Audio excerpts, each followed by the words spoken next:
Sungguh malam hari ini malam yang mulia, menjadi Hall Akbar dan hari ulang tahun kota Kudus, menjadi agung di sisi Allah. Ribuan manusia berkumpul bersama, meneteskan air mata dalam zikirannya dan maulid yang dibacakan.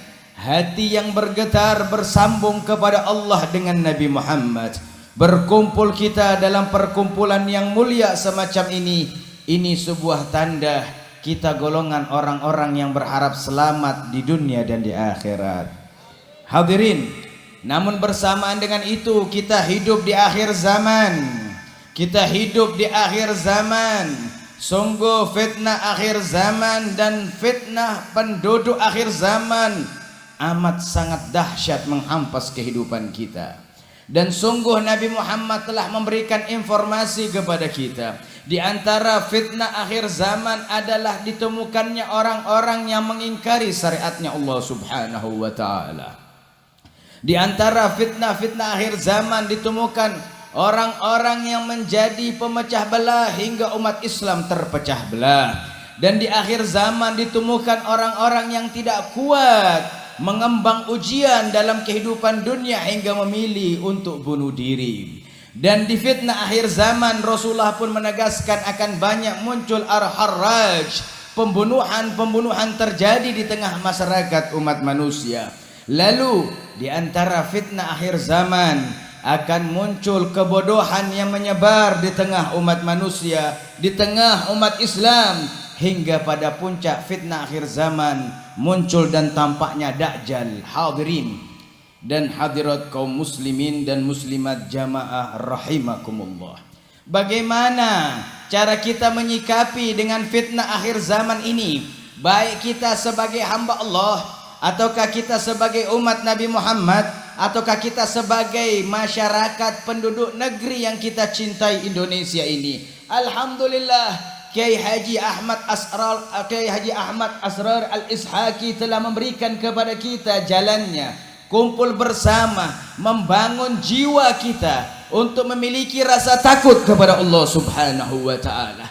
Bukankah lantunan kalimat daripada lagu yang selalu kita kenang untuk negeri yang kita cintai ini, bangunlah jiwanya, bangunlah badannya, yang pertama kali dikehendaki oleh bapak-bapak kusumah bangsa negeri Indonesia ini. Setelah mereka mendapatkan ilham dari Allah Subhanahu wa ta'ala, mereka berharap garis keturunannya membangun jiwanya terlebih dahulu.